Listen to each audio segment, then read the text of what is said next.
विदेशी निवेश का रास्ता और आसान बनाने के लिए सरकार ने एफडीआई निवेश की सीमा में ढील देने और नियमों को और आसान बनाने का फैसला लिया है। वाणिज्य मंत्रालय की ओर से जारी विज्ञप्ति में 15 सेक्टर्स में एफडीआई नियमों को आसान बनाने का फैसला लिया गया। फैसले के बाद प्रधानमंत्री ने ट्वीट कर कहा, आज सुधार के ये फैसले मिनिमम गवर्नमेंट और मैक्सिमम गवर्नेंस का उदाहरण है। ये प्रक्रियाओं को सरल, आसान और तर्कसंगत बनाएंगे। भारत की आर्थिक प्रगति को कोई नहीं रोक सकता और सरकार चाहती है कि दुनिया उन अवसरों की ओर देखे जो भारत दुनिया को दे सकता है। रोजगार पैदा करने के लिहाज से इनमें सबसे अहम सेक्टर्स हैं कंस्ट्रक्शन, मैन्युफैक्चरिंग और कैश एंड कैरी होलसेल का कारोबार। In some areas, sectoral caps have been enhanced. But more important than that, some outdated conditionalities which existed along with the sectoral caps have been either done away with or eased. Many more areas have been put into the automatic route. I think one of the most important reforms is in the construction sector. There had been a slowdown in the construction sector. Now that interest rates have started easing up, we hope the sector will pick up.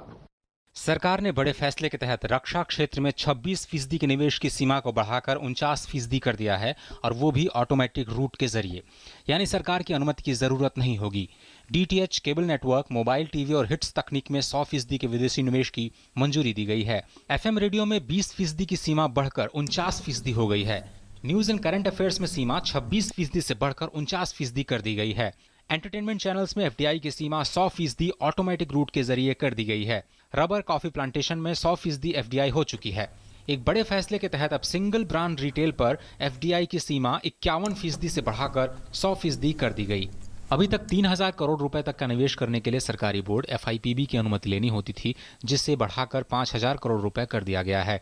ज्यादा से ज्यादा निवेश प्रस्तावों को automatic route से भेजने का प्रस्ताव है, यानी सरकार की अनुमति जरूरी नहीं होगी। साथ ही खनन, रक्षा, ब्रॉडकास्टिंग, नागरिक उड्डयन, निजी बैंकों में एफडीआई सीमा में बढ़त का प्रस्ताव है।